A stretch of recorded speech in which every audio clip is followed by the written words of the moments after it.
et de zone, Mesdames, Messieurs les directeurs des lycées, Messieurs les recteurs et doyens des universités, Mesdames, Messieurs les représentants de la société civile, Mesdames, Messieurs les directeurs d'école, Mesdames, Messieurs des collectivités territoriales, Mesdames, Messieurs les membres de la presse parlée, écrite, télévisée et en ligne, Mesdames, Messieurs, chacune en vos titres, rangs et qualités.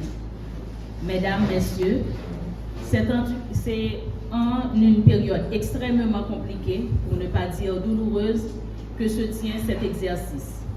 J'aurais souhaité vous voir la tête altière, le cœur radieux, comme vous savez l'être durant toute notre histoire de peuple qui a toujours su résister aux vicissitudes de la vie pour faire de l'éducation un capital humain hors du commun. Mais je connais et je vis avec vous les malheurs d'une crise sans précédent, une crise aux 1000 facettes. Je connais vos douleurs profondes dans ces moments sombres de notre histoire, puisqu'elles sont miennes aussi. En dépit de nos malheurs, nous avons l'obligation d'être à la fois dans le présent et dans le futur. Nous avons, en tant qu'agents et agentes du système éducatif haïtien, l'obligation de nous interroger sur l'état d'avancement de ce que nous avons jusque-là construit pour corriger ce qui doit l'être afin de mieux avancer. Et c'est ce qui nous réunit aujourd'hui. Et c'est le sens du travail que nous allons faire ensemble dans un esprit de co-construction. Mesdames, Messieurs, l'État haïtien, à travers le ministère de l'Éducation, avec l'adhésion de la communauté éducative haïtienne et l'appui de ses partenaires techniques et financiers, dont l'UNESCO, s'est doté en 2020 d'une politique publique d'éducation connue sous le nom de Plan décennal d'éducation et de formation, ce qu'on appelle PDF. Cela dit, toutes les actions posées en éducation depuis cette période s'inspirent de ce document. Dans tous les pays du monde, lorsque l'État définit une politique publique à laquelle doivent se soumettre tous les acteurs et actrices, ce document devient un cadre politique commun. Depuis 2020, le PDF est devenu le cadre politique commun de nous tous et nous toutes qui appartenons à la communauté éducative haïtienne. Et ce, pendant 10 ans. En termes de temporalité, il était prévu 4 modalités d'évaluation de ce document. Une évaluation annuelle, une évaluation triennale tous les 3 ans, une évaluation à mi-parcours tous les 5 ans et une évaluation finale à la fin de la mise en œuvre de cette politique, soit en 2030. L'exercice que nous sommes en train de faire aujourd'hui a rapport à ce qu'on appelle revue sectorielle conjointe d'éducation. Faire une revue consiste à examiner avec soin et de façon méthodique un ensemble d'éléments. C'est en ce sens qu'on parle par exemple de revue de littérature. On parle de revue sectorielle lorsqu'il est question d'amener des acteurs, actrices de même secteur à réaliser l'exercice d'organiser une revue. Une revue sectorielle est organisée dans des domaines divers. Il peut s'agir d'une revue sectorielle de la santé, d'une revue sectorielle de l'eau, assainissement, hygiène, WASH. Au cours de ces dernières décennies, on parle de revue sectorielle conjointe, RSC, pour insister sur le fait qu'une revue doit être fondée sur le principe de la redevabilité mutuelle et qu'elle doit être un moyen de coordination des parties prenantes, d'apprentissage commun, de collecte de données, de partenariat et de mandat d'action. Nous parlons, nous, de revue sectorielle conjointe d'éducation pour indiquer que la revue sectorielle conjointe a rapport avec l'éducation. Quel est le rapport entre la revue sectorielle conjointe d'éducation et les différentes modalités d'évaluation prévues par le PDF que nous avions préalablement cité? Dans des pays non confrontés à une situation de crise aussi terrifiante que la nôtre, la revue sectorielle conjointe d'éducation est organisée annuellement. Ainsi, elle se confond avec l'évaluation annuelle de la politique publique d'éducation définie par les pays. Dans notre cas, La situation de crise multidimensionnelle à laquelle fait face le pays explique que la revue sectorielle du secteur de l'éducation n'a pas été organisée ni en 2021, ni en 2022, ni en 2023. L'exercice qu'on cherche à faire aujourd'hui dans le secteur de l'éducation est relativement délicat et l'une des raisons de cette délicatesse tient au fait que cet exercice arrive après avoir non seulement raté 3 revues annuelles, mais aussi l'évaluation triennale et parce qu'il précède l'évaluation à mi-parcours du PDF.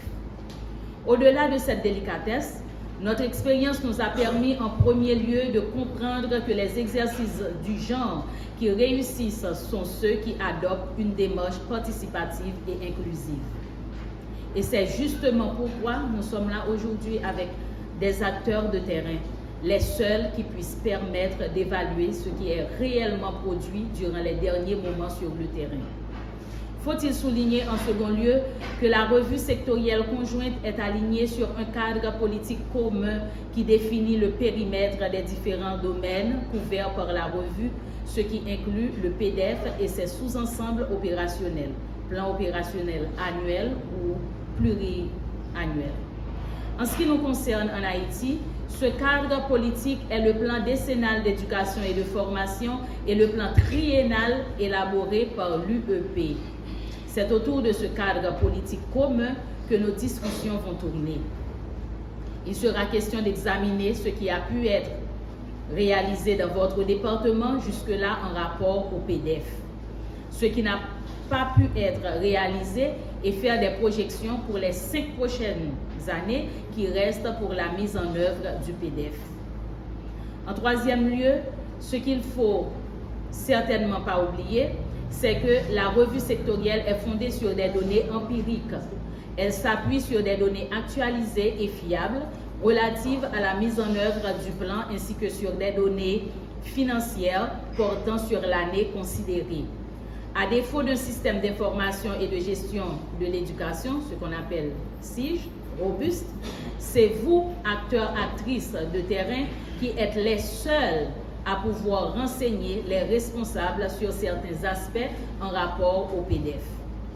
Force est de rappeler en quatrième lieu que la revue sectorielle est un mécanisme de reddition de comptes, mais qu'elle ne se réduit pas à cela. Elle doit pouvoir aider à comprendre les causes de blocage systémique et les échecs, y compris les problèmes de mise en œuvre. Elle aide à améliorer le système global de suivi éducation en signalant les difficultés liées à la qualité des informations. Et en cela, elle est un outil de suivi. En dernier lieu, je voudrais souligner une 5e dimension de la revue sectorielle conjointe. C'est qu'elle est aussi un instrument de changement bien intégré au cycle politique. Elle doit aider à améliorer le système global de suivi-évaluation en signalant les difficultés liées à la qualité des informations disponibles et aux lacunes du recueil, de l'analyse et de l'exploitation des données.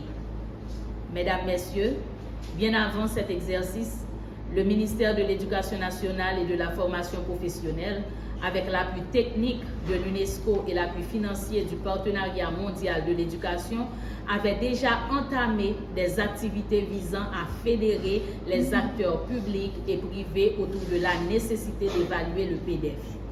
À cette phase du processus de la revue sectorielle avait été donné le nom phase d'adhésion et de consensus.